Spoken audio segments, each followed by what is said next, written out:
Ja, hallo, willkommen zurück. Heute habe ich die Apple Watch Ultra auf dem Tisch und es geht hier explizit um das Thema Akkulaufzeit. Die Akkulaufzeit ist ja bei der Apple Watch immer heiß diskutiert, beziehungsweise ja, ist eigentlich bekannt, dass das nicht die längste ist, aber die Apple Watch Ultra verspricht uns hier doch eine längere Akkulaufzeit, beziehungsweise Apple verspricht uns das. Die Frage ist nur an dieser Stelle, wie sieht es hier im Bereich Sport aus? Ist die Akkulaufzeit jetzt wirklich so gut, wie es angepriesen wird, oder ist es doch eher eine Enttäuschung? Ich habe das Ganze jetzt einfach mal im Bereich des Sportes getestet. Also das heißt, ich habe hier auch wirklich Aktivitätstracking betrieben. Ich habe das Ganze mit oder ohne LTE getestet und möchte einfach hier kurz meine Eindrücke wiedergeben. Natürlich habe ich als erstes auch mal den reinen Smartwatch-Modus getestet. Das heißt, einfach mal keine Aktivitäten gemacht, sondern einfach mal ausprobiert, wie lange die Uhr hält, wenn ich entsprechend hier nur die Smartwatch-Funktion nutze. Das heißt also, ich habe jetzt hier mal kein Workout gemacht.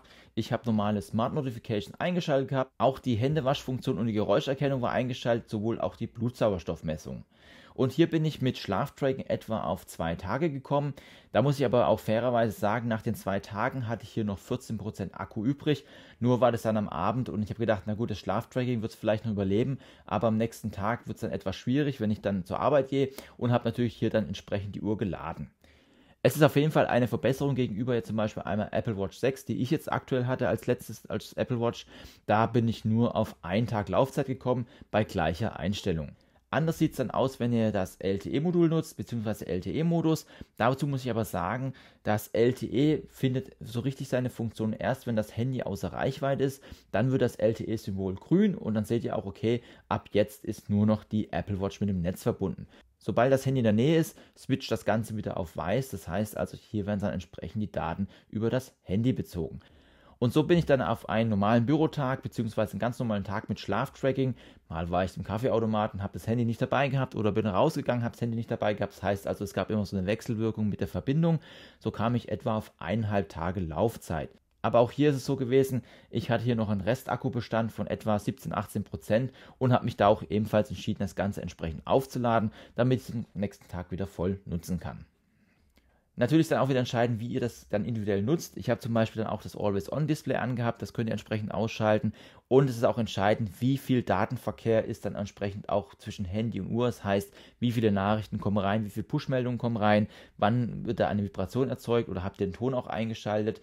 Das ist natürlich dann auch nochmal entscheidend, was die Akkulaufzeit hier angeht. Dann kommen wir auch schon zum interessanteren Sportteil, das ist eigentlich der Schwerpunkt auch des Kanals. Und hier habe ich 2 verschiedene Tests gemacht. Ich habe das Ganze einmal mit der ganz normalen Sport-App von Apple selber getestet, beziehungsweise auch mit Work Outdoors. Work Outdoors ist eine App, die könnt ihr zur Navigation nutzen. Das Ganze habe ich hier mal ein Video vorgestellt, das verlinke ich dir oben mal. Da habe ich diverse Apps vorgestellt, was ihr nutzen könnt für die Apple Watch Ultra. Und da habe ich auch Work Outdoors mal näher vorgestellt. Ein spannendes hat das Ganze nämlich noch. Wir haben jetzt mit der Apple Watch Ultra auch ein multiples GPS. Das heißt also, wir bekommen hier ein deutlich besseres GPS-Bild. Dies wiederum wirkt sich aber auch die Akkuleistung aus. Das heißt also, die Uhr braucht generell einfach etwas mehr Strom, um das Ganze hier etwas besser darstellen zu können. Bei meinen ersten Versuchen war ich mit der Apple Watch Ultra einfach ganz normal mit der Sport-App unterwegs, beziehungsweise war laufen und kam hier mit der Sport-App ohne LTE auf etwa 12 Stunden Laufzeit. Aber wie habe ich das Ganze gemessen? Ich habe hier ein Workout gemacht von etwa 72 Minuten, kam dabei auf etwa 10% Akkuverbrauch, was so in etwa Verbrauch von 8,3% pro Stunde ist, was wiederum dann eine Laufzeit von etwa 12 Stunden entspricht. Das gleiche habe ich dann nochmal mit LTE und ohne dem Handy durchgeführt und da bin ich etwa auf 10,5 Stunden Laufzeit etwa gekommen. Was ein richtiger Akkukiller ist, ist dann aber die Variante LTE mit AirPods unterwegs sein, beziehungsweise dann auch Musik streamen. Ich habe das Ganze dann hier über Spotify gestreamt und da kam ich bei einem Workout von 54 Minuten auf ganze, sage und schreibe 19% Akkuverbrauch. Das entspricht etwa 21,11% pro Stunde und das sind knapp unter 5 Stunden, die ihr hier entsprechend durchführen könnt. Das heißt also, wenn ihr jetzt aber nur einen kurzen Lauf macht und hier der Akku entsprechend geladen ist, also jetzt kein Ultrarun macht oder jetzt einen langen Trailrun oder auch ganz lange wandern geht und dabei Musik hören wollt und nicht Handy dabei haben wollt, dürfte das wahrscheinlich jetzt kein Problem sein. Nichtsdestotrotz ist es hier mit Abstand der höchste Akkuverbrauch. Interessant war aber dann die App-Nutzung von Work Outdoors, weil hier habe ich insgesamt höhere Laufzeiten herausbekommen als bei der klassischen Apple Watch App. Hintergrund ist wohl der, dass bei der Worked Outdoors App jetzt nicht das Always On direkt eingeschaltet ist. Es gibt so ein milchiges Bild und dann wird die Uhr angezeigt und nur wenn ihr die Uhr dreht, bekommt ihr dann auch wieder entsprechend die Karte oder die Datenfelder angezeigt. Das hat dann dazu geführt, dass ich bei der Worked Outdoors App ohne LTE auf etwa 14 Stunden Laufzeit gekommen bin und mit LTE auf etwa 12,5 Stunden. Das heißt im Umkehrschluss, man gewinnt so grob 2 Stunden mehr, dadurch, dass der Bildschirm halt ein Sperrbildschirm geht. Natürlich ist das Ganze dann Geschmackssache, ob einem das so gefällt. Apple wollte das ja auch ändern, dass das entsprechend dauerhaft angezeigt wird, aber im Stand heute ist das Ganze noch so, dass entsprechend dieses ganze Bildschirm ja in so eine Art Ruhemodus geht und nicht die ganze Karte angezeigt wird. Was den einen oder anderen vielleicht noch interessieren dürfte, das ist auch die Ladezeit der Apple Watch Ultra. Wir bekommen ja hier nur ein Ladekabel mit. Das ist zwar schön mit einem Stoffband bzw. mit einem Textil ummantelt, aber ihr bekommt kein Ladegerät hinzu. Das heißt, das Ladegerät müsst ihr euch entsprechend selber kaufen. Ich habe das Ganze jetzt mit einem 18 Watt Ladegerät geladen. Das war das, was mir jetzt zur Verfügung stand.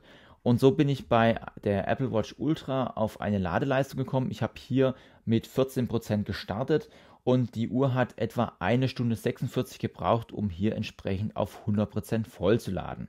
Das heißt also, ihr solltet dann auch wirklich darauf achten, dass ihr hier ein schnelles Ladegerät bekommt. Wie gesagt, ich habe jetzt hier nur 18 Watt zur Verfügung gehabt, damit die Uhr entsprechend auch schnell laden kann. Natürlich könnt ihr auch einiges tun, um die Akkulaufzeit zu verlängern. Ihr habt natürlich auch die Option, zum Beispiel den Blutsauerstoffsensor auszuschalten. Ihr könnt die Geräuscherkennung ausschalten, das heißt, die Apple Watch misst ja kontinuierlich die Geräusche und gibt euch eine Warnung. Das könnt ihr natürlich abschalten, weil natürlich ist dann entsprechend hier das Mikrofon ständig eingeschaltet, um das Ganze zu erkennen. Ihr habt aber auch die Möglichkeit, zum Beispiel die Hintergrundaktualisierung entsprechend ganz auszuschalten oder halt nur für diese Apps zu aktivieren, die ihr auch wirklich braucht. Das spart an dieser Stelle auch Strom.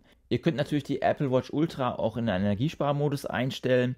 Hier ist aber so, dass dann, wenn ihr das ausführt, alle Sensoriken entsprechend eingeschränkt werden. Es findet auch keine Messung der Herzfrequenz mehr im Hintergrund statt. Ebenfalls werden dann auch die Mobilfunkverbindung und das WLAN oder die WLAN-Verbindung reduziert. Das heißt auch, ihr bekommt die Nachrichten nicht mehr direkt auf die Uhr, sondern mit einer kleinen Verzögerung. Was ich dann ebenfalls noch empfehlen würde, ist, wenn ihr dann auch Aktivitäten durchgeführt habt, zum Beispiel Work Outdoors oder mit anderen Apps, diese dann im Hintergrund zu schließen. Das heißt also, ihr könnt dann entsprechend die Apps aufrufen in der Spalte bzw. in dem Raster und diese dann explizit beenden. Gerade Apps, die GPS nutzen, würde ich da empfehlen, da die sonst im Hintergrund als noch etwas Strom verbrauchen. Das wird dann entsprechend auch hier mit reduziert. Das Ganze war jetzt einfach ein Eindruck meinerseits. Also ich habe einfach mal das vorgestellt, wie es bei mir ist. Wie gesagt, wenn ihr die Uhr anders nutzt, das heißt, wenn ihr auch entsprechend Dinge abschaltet oder auch vielleicht wenig Smart Notifications bekommt, dann habt ihr vielleicht auch eine längere Akkulaufzeit wie ich. Oder wenn ihr natürlich viel mit telefoniert und dann noch mehr Meldungen bekommt, kann es natürlich an der Stelle sein, dass es etwas mehr reduziert ist bzw. kürzere Laufzeiten hat. Insgesamt kann ich aber sagen, gegenüber einer Apple Watch 6 ist das eine deutliche Steigerung, aber im Vergleich zum Beispiel mit einer Epix 2, die ich jetzt gerade aktuell am Handgelenk trage, da fehlt noch ein bisschen Luft nach oben, da könnte die Apple Watch hier noch ein bisschen zulegen, das finde ich etwas schade, also ich hätte mir gerne eine Laufzeit von 4 bis 5 Tagen dann doch zumindest in der Preisklasse auch gewünscht. Wenn das Video gefallen hat, ich habe hier oben noch eine Playliste, da ist noch mehr rund um die Apple Watch und Apple Watch Ultra, beziehungsweise wenn du neu auf dem Kanal bist, ich habe unten auch eine Best-of-Playlist, da kannst du auch mal reinschauen, da siehst du, was sonst noch alles auf dem Kanal stattfindet. Ansonsten bedanke ich mich für deine Zeit, tschüss, bis zum nächsten Mal.